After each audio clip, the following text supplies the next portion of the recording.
Good evening. I am Gary Jordan with NASA Communications. This is Mission Control Houston, and thank you for joining us live for our coverage of Northrop Grumman's CRS-19 cargo resupply mission to the International Space Station, bringing 8,200 pounds of science and supplies to the orbiting laboratory to restock it for future science and operations. It's a beautiful day for launch over at Wallops Flight Facility. You're looking at a live view of the launch pad. That's Pad 0A at the Mid-Atlantic Regional Spaceport out at Wallops Island in Virginia. Beautiful day, 73 degrees Fahrenheit and sunny. We're looking at launch shortly before sunset over at Wallops Island, tracking down to a T0 at 7:31 p.m. Central Time, 8:31 p.m. Eastern Time. Thanks to all who are tuning in to our live coverage this evening from coast to coast. Special shout out to those at the International Space Station Research and Development Conference.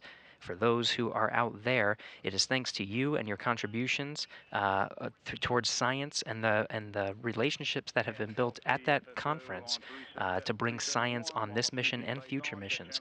Looking forward to all of the collaborations that are made this year for some of the science that we can see in the future. Thanks for joining us.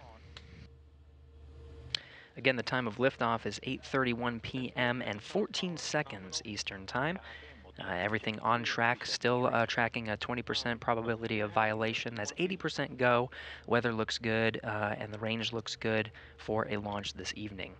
That 8:31 p.m. Eastern Time is the opening of a 5-minute launch window. We're launching this in August 2023, approaching the 10th anniversary of Cygnus 1, or Cygnus Orb D1, the demonstration flight of Cygnus, and the first time that Cygnus berthed with the International Space Station. That spacecraft was named after NASA astronaut David Low, George David Low. This spacecraft, CRS-19, is named the SS Laurel Clark. Northrop Grumman is proud to name the CRS-NG-19 spacecraft in remembrance and celebration of the NASA astronaut. It is a company tradition to do so. Dr. Clark was an accomplished undersea medical officer and naval flight surgeon prior to her NASA career. During her first and only spaceflight, CST-107, Dr. Clark and the rest of the crew aboard the Space Shuttle Columbia tragically lost their lives on February 1, 2003, when the shuttle did not survive re-entry into Earth's atmosphere. Dr. Laurel Clark is remembered by the teams that are supporting this mission from coast to coast. There are 3 operations centers that are watching over the mission today here in Mission Control Houston. The International Space Station Flight Control Room, the destination of the Cygnus, once it separates from the Antares vehicle off of Pad 0A and makes its journey into orbit. We're watching and following along every step of the way. And of course, at the bottom of the screen there, you can see the 2 control centers that are looking after the vehicle you see on the pad at the Wallops Range Control Center. They're watching over the launch of Antares from Pad 0A over at the Mid-Atlantic Regional Spaceport. And then, of course, Northrop Grumman's Mission Operations Center in Dulles, Virginia, once Antares delivers Cygnus and the 8,200 pounds of cargo, including science and supplies, into orbit. It's a 9-minute ascent that Antares will take Cygnus into orbit. It'll be the folks you see there on the bottom left taking control of the vehicle through the flight to the International Space Station. And then enabling our ME1, ME2, TVC, and EHA buses. All agencies currently reporting green.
You're looking at the Antares rocket. On top of that is the Cygnus vehicle, CRS-19, delivering 8,200 pounds of cargo.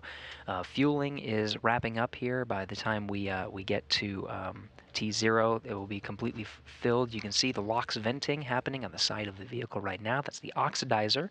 Antares uses RP1 kerosene propellant and the liquid oxygen oxidizer on the first stage. The second stage is a solid rocket motor.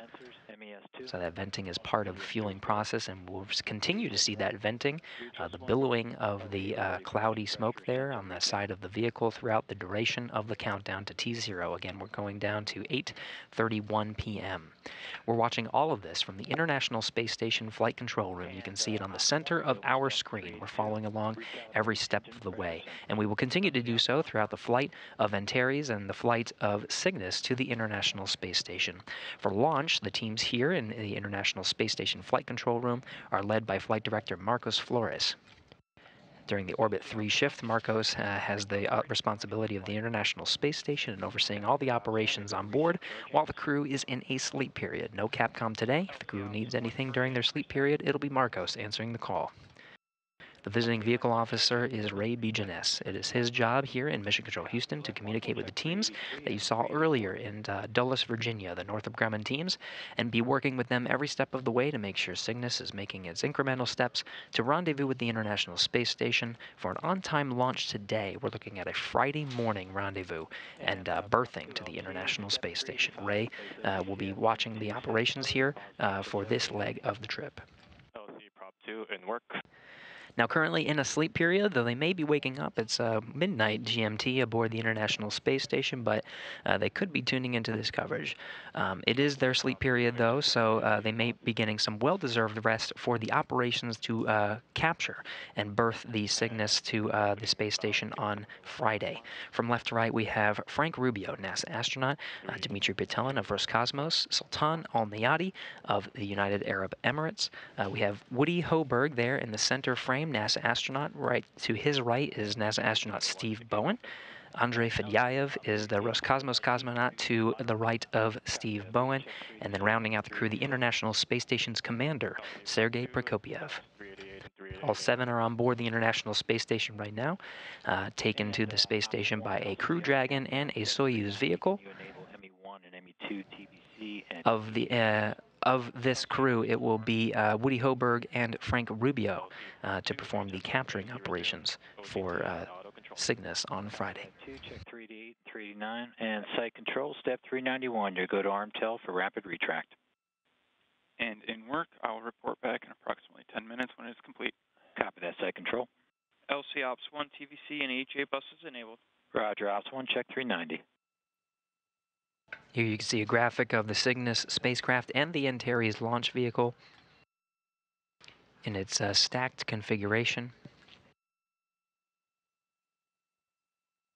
Again, Antares is a 2-stage rocket. It's got the liquid oxygen oxidizer and RP1 kerosene fueled on the first stage. Second stage is a solid rocket motor, and of course Cygnus will be following along. The deployment of those ultraflex solar arrays happens about 2.5 hours after its insertion into orbit. Those will collect the power it needs to fuel its service module for the remainder of its flight to the International Space Station. We need another minute or two. We need another minute or two. Okay, copy that. Stage 1. Cygnus has a late loading operations capability for the Antares 230 Plus. The top of the fairing has a pop-top fairing to allow late loading in this specialized facility here during the phase where the vehicle is horizontal. That pop-top fairing allows for any late loading capabilities. We did get word that the part of the late load was some frozen treats. Though we tried to poke at what kind of frozen treats, whether it was ice cream or popsicles for the crew, it is a secret for the crew. So that was part of the late loading operations. Ops 2 set stage 1 controller EPV VREFs. LC Ops 2, stage 1 controller, EPV VREFs has been set. Copy that. And system, you go for step 399, coordinate final adjustment to payload ECS temp send point, report back when complete. LC in work.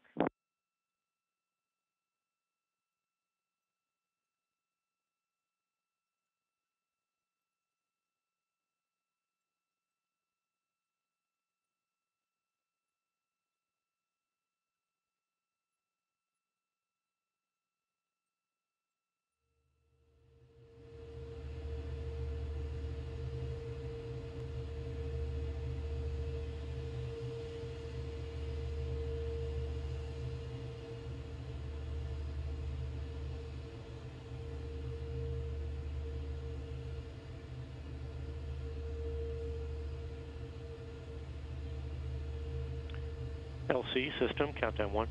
Go ahead, system. Yeah, LC step 399 complete. Copy, 399 complete. Launch team, we've just passed L-minus 20 minutes and counting.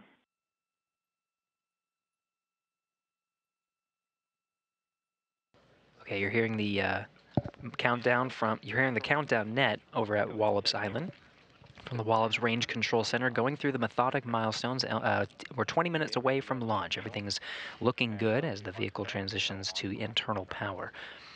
While we wait and continue to flow through these milestones, we do have a special guest on the line with us to talk us through some of the things that are happening.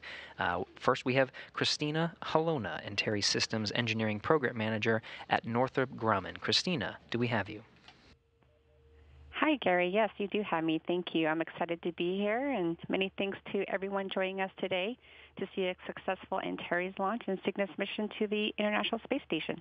Thanks for joining us, Christina. It's been a bit to get this vehicle in its position that we see now. Can you take us through what it took to get Antares into this vertical position, specifically the rollout?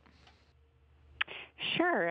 This is Northrop Grumman's 19th mission, as you had stated before, and it definitely takes the entire Northrop Grumman team from Chandler, Arizona, and Dulles, Virginia, months and months to get the Antares 230-plus vehicle ready for launch. It definitely starts with the vehicle being manufactured there at the Horizontal Integration Facility, which we call the HIF, at Wallops Flight Facility. And then we roll out the Antares rocket to the Pad 0A. It's definitely a rain or shine event. Thankfully, this week we rolled out Antares to Pad 0A, and where we have several engineers, about 20-ish, 30-ish people from various disciplines, and they all walk with the vehicle from the HIF to the pad. It takes the entire team are looking while they're walking out with the rocket. They're making sure that Antares stays level the entire way. We have a requirement where we have to stay within a 1 degree side-to-side requirement the entire rollout, and the whole process takes about 2 hours for Antares to make the trip from the HIF to the pad. And that's all due to the slow pace of the vehicle taking the vehicle on the truck, and we go a staggering 2 miles per hour. So as you can tell, it's 2 miles per hour is pretty slow. So, but we want to make sure we get it to the pad safely. And once it's there, we undergo some more testing on the vehicle, and then it's eventually loaded and then prepped for launch. And it certainly did look like a beautiful day. You got really lucky with the rollout there. Awesome to see some of that footage.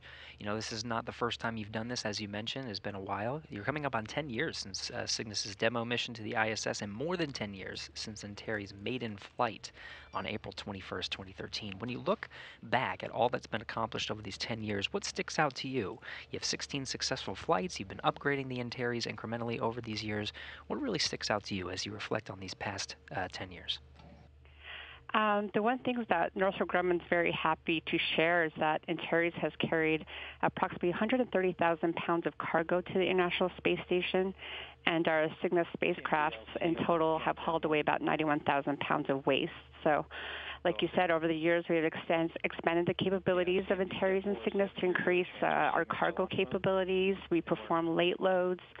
We also offer reboost services and perform various secondary missions as well. So here at Northrop Grumman, we definitely understand the importance that the resupply missions are not only to NASA, but their astronauts and the critical research that we've done aboard the ISS.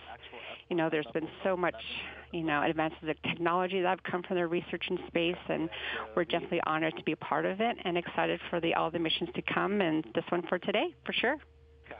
Very good, and we're hearing some of the milestones in the background. The countdown is continuing.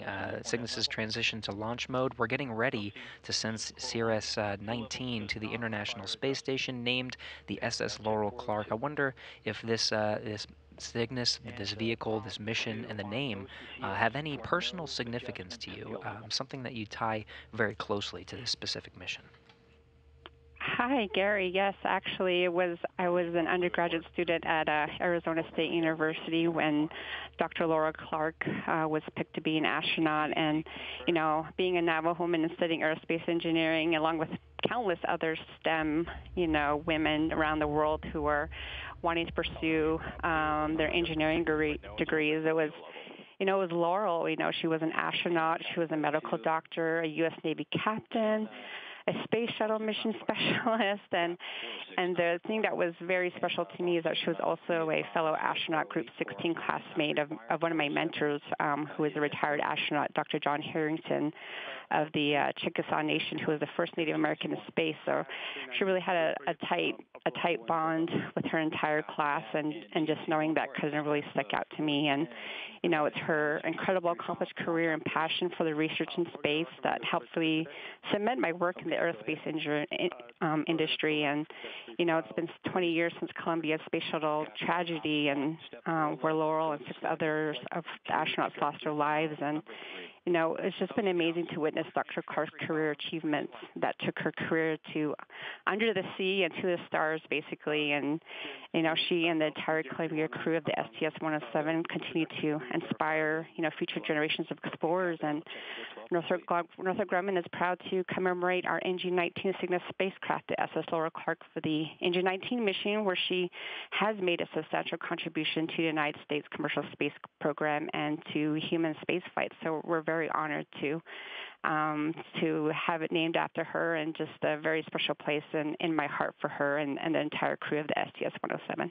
And I think that special place is shared amongst the teams that are supporting this mission. Christina Helona, thank you so much for joining us for the launch show, and we're continuing down towards the T0 here at 8:31. Thank you for coming on, Christina. Of course, thank you.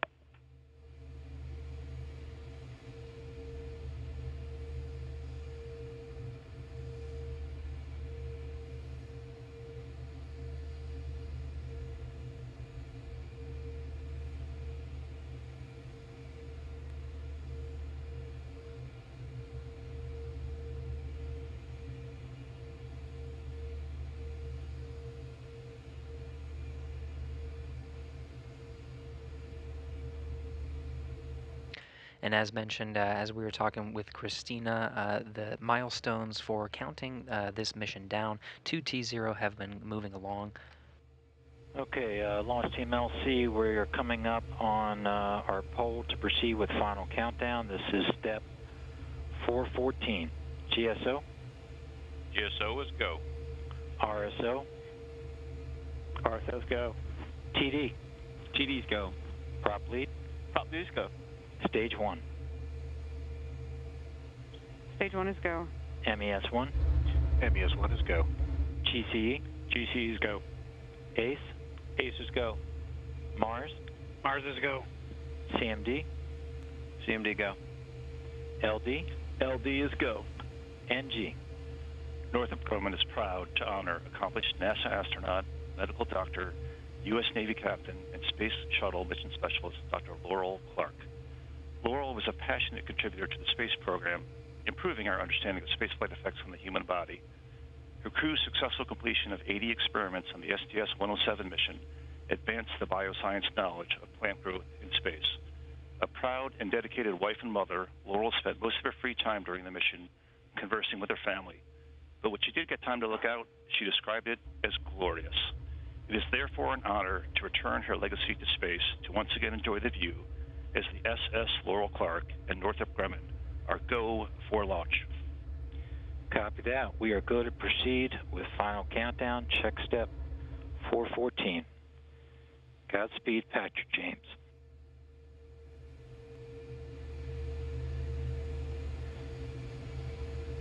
And with that, we pass the 10-minute go, no-go poll for CRS-19 to lift off on time this evening. Hey, all stations, and engine evacuation started. Pitch and back as. Check your headsets and mics. You might have a hot mic. And the engine evacuation started. Copy that, Ops 2. CMDLC, countdown 1.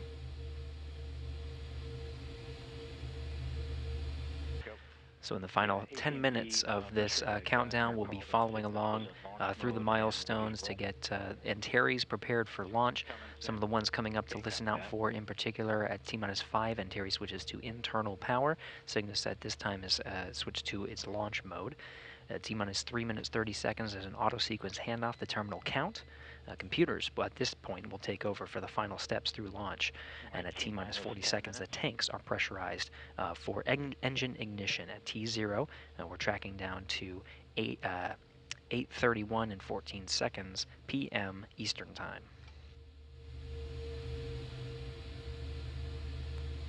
LC, MES-1, vacuum verified in the fuel circuits. Okay, MES-1, I copy that. We'll check 416 complete.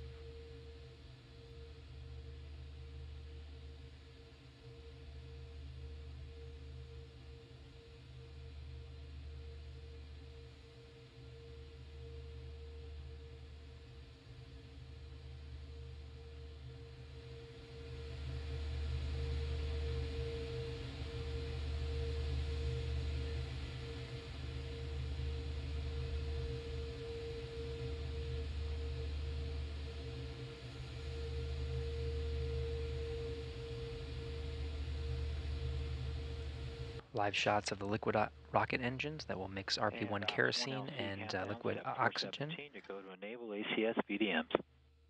LC Ops 1, ACS VDMs, internal power on. LC Elect 1, ACS VDMs enabled, voltage nominal, ODM commands are clear. Copy, Elect 1. We'll check step 417 and 418.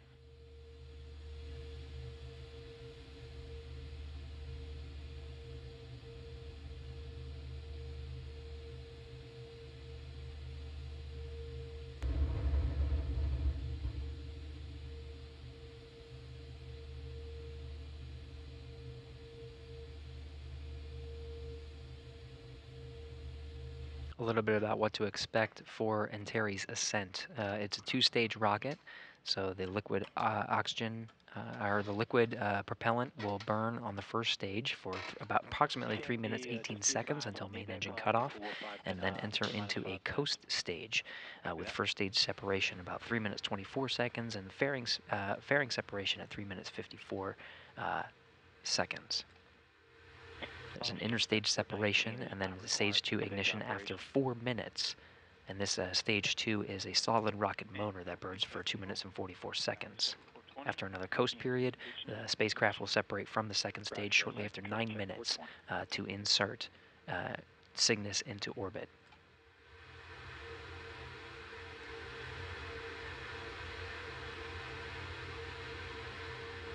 Admin copy.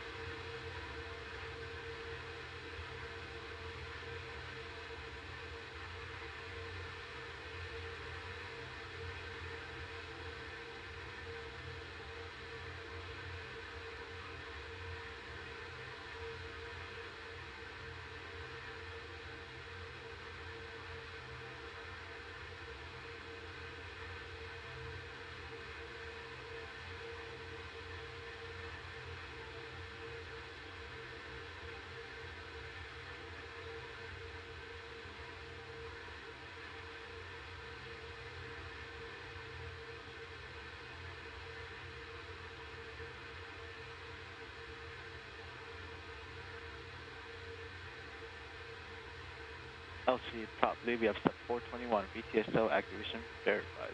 Copy that. Check 421. Ops 2, initialize ground ordnance power supplies. Ground ordnance power supplies initialized. LC Elect 1, ground ordnance power supplies are nominal. Copy that, Elect 1. Check 422 and 423.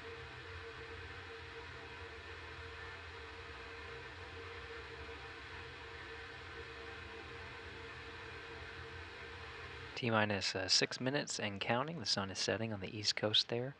Antares and Cygnus illuminated by the floodlights on the launch pad. That's pad 0A at the Mid-Atlantic Regional Spaceport. Initiated. Time 00:25:03. Copy that. Check 425 complete.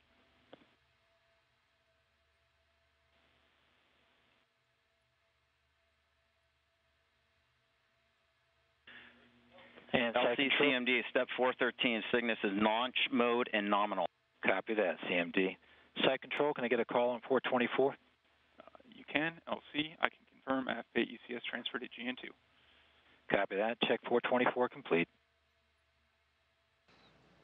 5 minutes, 15 seconds. Cygnus, inside the fairing that you see at the top of the rocket there behind the American flag, is configured for launch.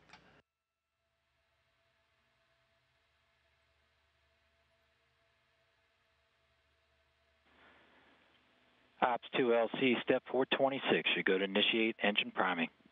Engine priming started. Copy that. Ops 1, transfer avionics to internal power. LC Ops 1, all internal power on, all external power off. LC elect 1, internal power nominal. Ops 1, open FTS UMBI loop. FPS UMBI loop open and green.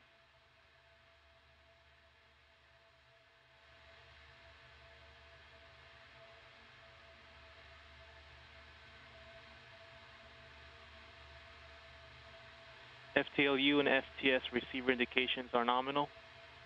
Ops 1, you go to send all arm command. LC Ops 1, all arm command sent. LC elect 1, safe and arms, and ODMs are all armed. NASA TD, report range status. Range is green.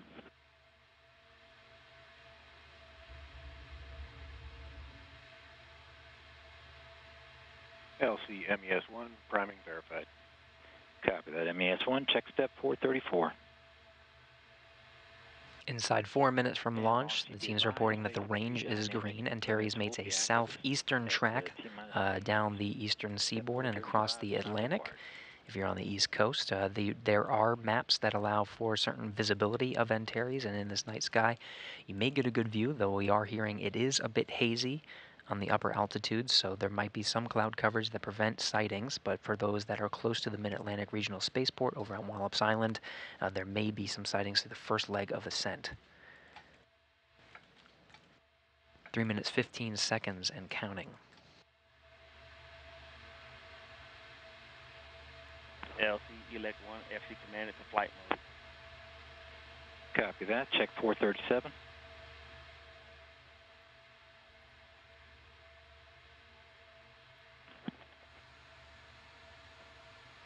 Elect 1 to LC, auto sequence startup. Copy, elect 1. Be advised you're coming in faint. ODM bus voltages and currents are nominal. Copy that. Check 438 and 439, and GNC1, verify ready for nav mode.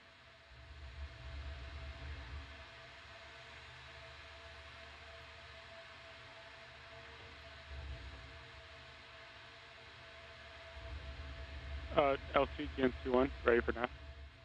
Copy that. Ops 2, switch to nav. LC Ops 2, switched to nav. Check 441.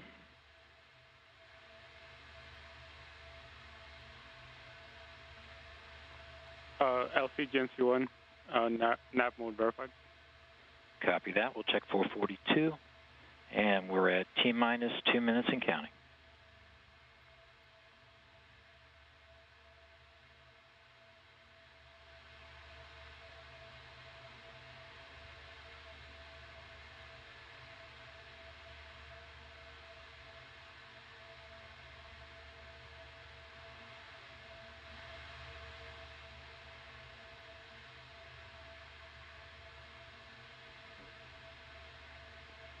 T-minus 1 minute, 30 seconds.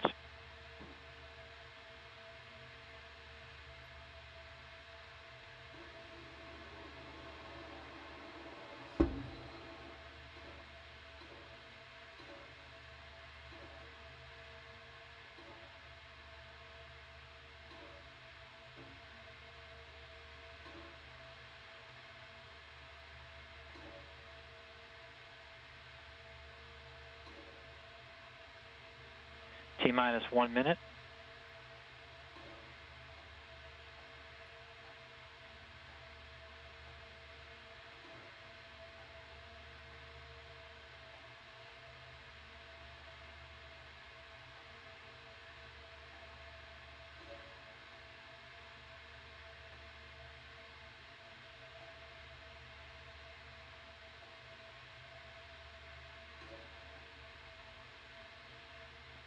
T-minus 30 seconds.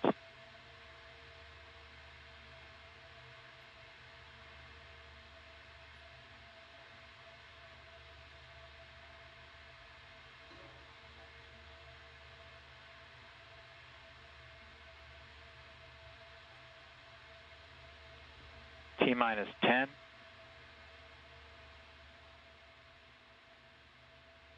5, 4, 3, 2, 1. We have liftoff of the Antares NG-19 launch vehicle from Wallops Flight Facility.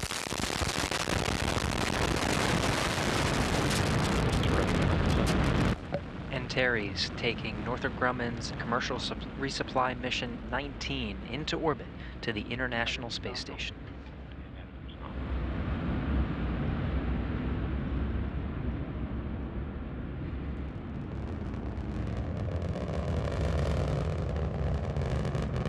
Power remains nominal. Vehicle attitude is nominal.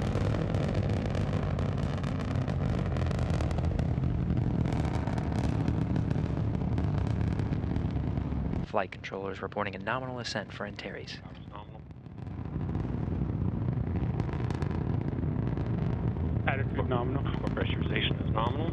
Engines remain at 100% thrust and steady.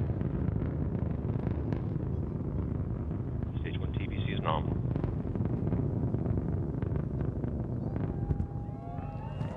Attitude nominal. Vehicle attitude remains nominal. Power is nominal. Vehicle passing through max Q.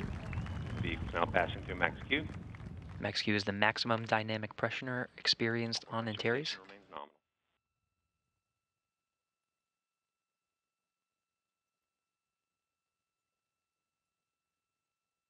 Core pressurization valves are nominal. Engines remain nominal and steady. LCA, your go. Godspeed, Antares. And thank you, LCA. Halfway through the burn, 100 seconds to MECO, passing through 30,000 feet. Attitude nominal. Attitude remains nominal.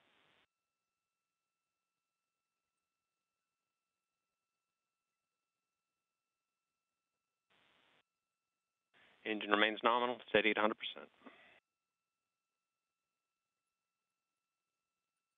Passing through 5,000 feet per second. Core pressurization remains nominal. Electrical power is nominal.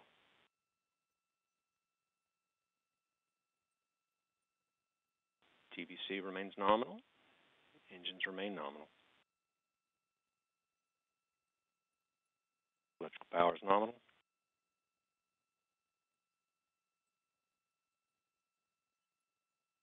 Core position is nominal. We're approximately 40 seconds from MECO.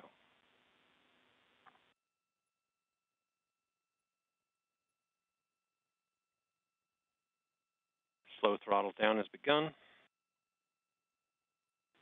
Attitude nominal. TBC preset down slew has started. Attitude remains nominal. 3 minutes into the flight of Antares, we got about 15 seconds until main engine cutoff. Rapid throttle down, steady at 55% thrust.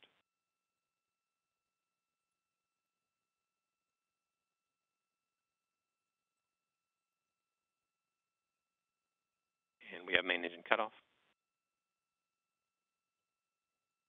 Ellis is taking care of business.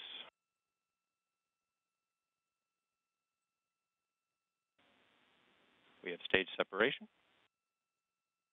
Switching to animation with confirmed stage separation as we lose Antares into the clouds on this hazy evening. Enabled. ACS is enabled. Stage 2 ignition time expected at mission time 2:46. Stage 1 ignition expected in Stage 2 ignition expected in approximately 10 seconds. Fairing is separated.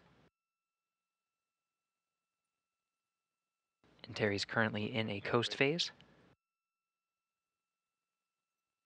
Stage 2 ignition and TBC battery is nominal. Second stage solid rocket motor has ignited. Power remains nominal. The stage will burn for 2 minutes and 44 seconds. The Caster 30XL will burn for approximately 2.5 minutes.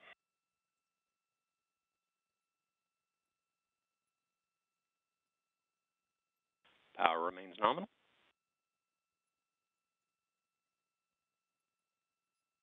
Stage 2 TBC is nominal.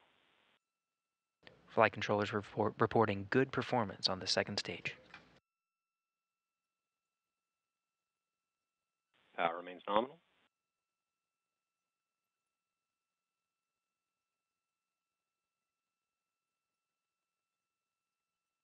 TVC remains nominal in stage 2. And power is nominal.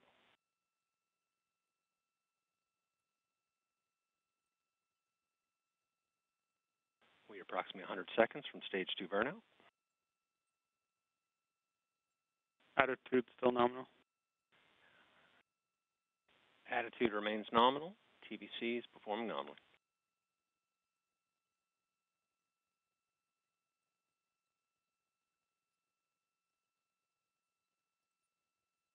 Power remains nominal.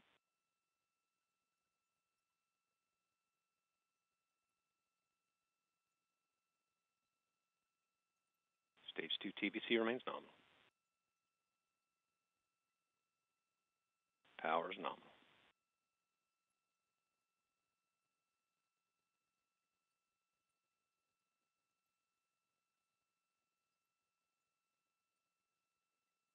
TVC remains nominal. 50 seconds to stage 2 burnout.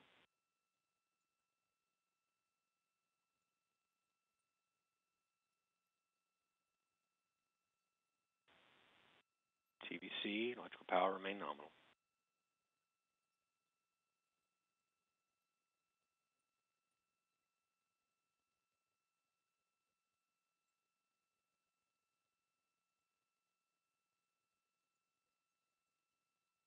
TVC and power remain nominal.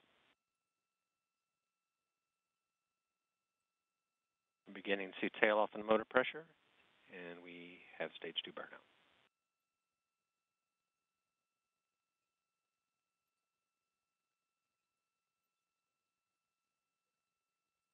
Six minutes, 55 seconds into the flight. The second stage solid rocket motor has burned out. ACS enabled. ACS enabled.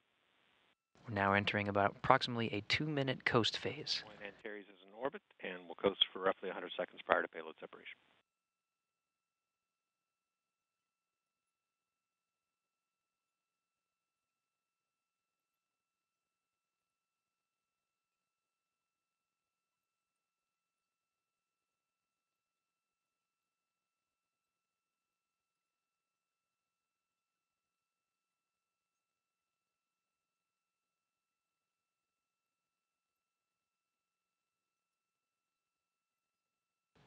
Seven minutes, 45 seconds into the flight of Antares. After spacecraft separation, it will take approximately 2 hours, 30 minutes until the solar arrays are unfurled to start collecting power for the Cygnus vehicle. Shortly after spacecraft separation, we'll have a representative from the International Space Station program online to provide some comments on the flight of Antares and some comments on Cygnus's journey to the International Space Station. We'll plan to wrap our coverage shortly after orbital insertion, but please stay tuned for updates online on the solar array unfurl.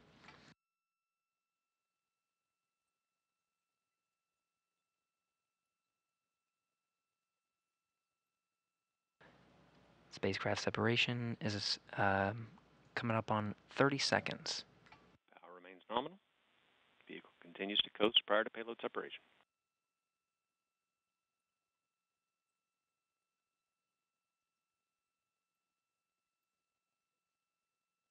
And we have payload separation.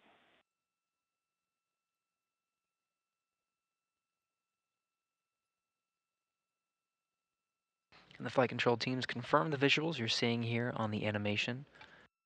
Cygnus has separated from the Antares second stage, flying free and beginning its journey to the International Space Station.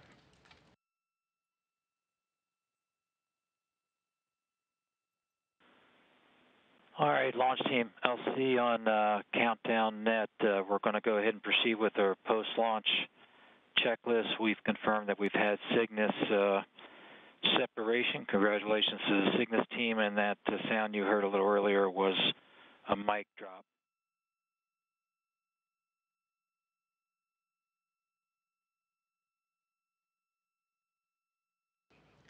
You're getting a live view of the Wallops Range Control Center. This is the team that was overseeing the launch of Antares from Pad 0A over at the Mid-Atlantic Regional Spaceport. You can actually see in the back row there, International Space Station Program Manager Joel Montalbano, the pink shirt with the red tie, congratulating the teams and overseeing a successful launch of 8,200 pounds of cargo to the International Space Station. Meanwhile, in Dulles, Virginia, the journey has just started for the flight control team over in the Mission Operations Center there. They'll be overseeing Cygnus's journey to the International Space Station over the next few days.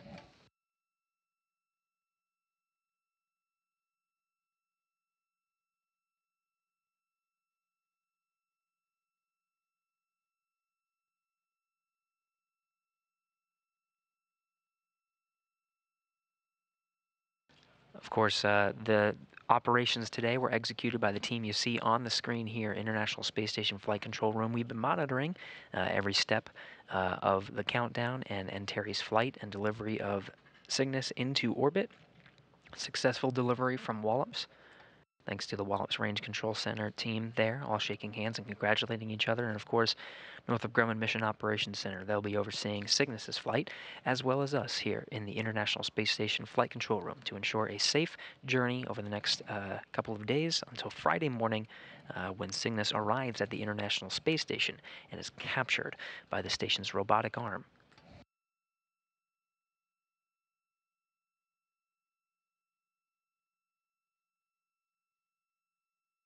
Now, after a successful operation this evening, we are lucky enough to have Jeff Arendt, who is the manager of the Systems Engineering and Integration Office and the International Space Station program based here in Houston. Jeff, how do you hear us?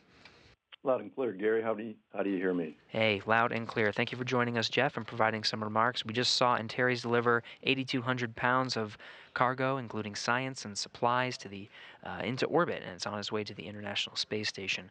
I'm curious, from your perspective, from the International Space Station program perspective, what are some of the key highlights of science, hardware, something on this vehicle, something on this mission that you're particularly looking forward to arriving at the International Space Station? Yeah, that's a great question. I think three come to my mind pretty quick. The first would be this is the final iteration of the Sapphire series of spacecraft fire protection experiments, and so that's flying on this flight.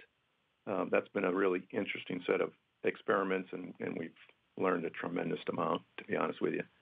The second, I think, we're flying some neural cells that will be cultured in 3D cell models for gene therapy testing. The experiment is called Neuronics. Gene therapy shows promise, but the 3D models needed to test these therapies do not form in Earth's gravity, so creating these 3D cell cultures in microgravity could provide a critical platform for drug discovery and gene therapy testing, so really, really cool stuff. The last would be we're actually flying a new potable water dispenser.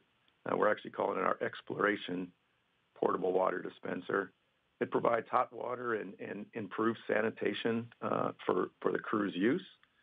This will double the number of water dispensers that we have on board and certainly speed up meal preparation, because I think, as you know, and most of our listeners know, because rehydration is required for so many of the crew's meals, having one dispenser, I'm sure, takes a while for meal prep. So I'm sure the crew will be very excited about that.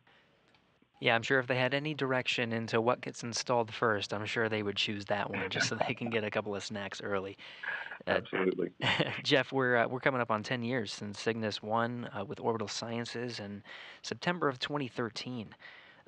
When Cygnus birthed first to the International Space Station for a demonstration mission. Now we're 10 years into it. We're talking about the Commercial Resupply Service's 19 mission. So if you reflect on the past decade, what can you say about the impact of commercial cargo operations for International Space Station and continuing to support the operations? Yeah, in a word, I'd say essential. Critically essential. I don't think that's almost redundant, but with the retirement of the Space Shuttle, we lost our capability to resupply the ISS. And cargo resupply from U.S. companies is critical to our mission. I can't emphasize that enough. It ensures our national capability to deliver critical hardware, science research, significantly increases the ability of NASA to conduct new investigations. Other U.S. government agencies, private industry, and academic and research institutions can also conduct microgravity research through our partnership with the International Space Station National Laboratory. But again, in a word, it's absolutely essential. It's essential for the operations and continuing operations. I think for this particular mission, there's also a sentimental value to it. And as you know, Cygnus spacecraft get named after significant contributors to human spaceflight. And this one is named after Laurel Clark, who tragically lost her life aboard Space Shuttle Columbia in 2003. And it can be a reminder of the risks of human spaceflight and the work that has been done over the past 20 years to continuously improve mission safety and assurance. So after today's successful launch and you reflect on the risks of human spaceflight, what can you say about maintaining a level of vigilance and NASA's role in working with private companies to ensure lessons in safety are shared and implemented? Yeah, that's a really good question. And, you know, my hat's off to Laurel and her entire crew. And you know, we'll never forget those guys. You know, focusing on the fact that safety is a top priority at NASA and the lessons learned are deeply embedded in our culture. We share our lessons learned with the younger generations as they enter the workforce, and we work collaboratively with our commercial partners to ensure the lessons are passed on and openly shared and implemented to ensure our future success in human spaceflight. The other thing I'd add is, following the Columbia accident, NASA formalized an additional level of diligence by defining institutional technical authorities for safety, engineering, and crew health. These senior engineers and doctors work to ensure all concerns are heard and work to resolution not only for NASA hardware, but in an ever-expanded role to ensure our lessons learned are shared with both our commercial and international partners. You know, what we do is not easy, and yeah, you just got to keep your nose down. Powerful words, Jeff, and I think it's a testament to the success of this launch. It makes it looks easy that we just lift off the pad and go into orbit, but certainly a lot of work was put into it. Jeff Aaron, thank you so much for joining us for today's coverage and providing these remarks. Appreciate you coming on. Yeah, thanks so much, Gary. Appreciate it. That was Jeff Aaron, Manager of Systems Engineering and Integration Office at the International Space Station Program. With that, we'll begin concluding our coverage for today's launch. Again, Cygnus is in orbit after a successful orbital insertion by the Antares launch vehicle, and it will make its journey to the International Space Station, rendezvousing Friday for a capture and berthing. You can tune into our coverage then. On Friday morning, we'll begin our coverage at 4:30 a.m. Eastern Time. We're expecting the capture by the robotic arm controlled by Woody Hoberg, the prime robotic arm operator, and backed up by Frank Rubio at 5:55 a.m. Eastern Time, 4:55 a.m. Central Time on Friday, August 4th. Now, since this is a berthing operation, we'll break our coverage and begin the installation coverage at 7:30 a.m. Eastern Time, 6:30 a.m. Central, where Cygnus will be maneuvered by the station's robotic arm and berthed to the Unity port of the International Space Station. This is the center node that is part of the International Space Station and the common home for Cygnus vehicles that arrive aboard the orbiting complex. Now, again, we're about to wrap up our television coverage, but stay tuned online for updates on the unfurling of the Ultraflex solar arrays on the Cygnus that will provide power for its journey and arrival at the International Space Station on Friday morning. Now, that will wrap up our coverage here in Mission Control Houston. Thank you for joining us.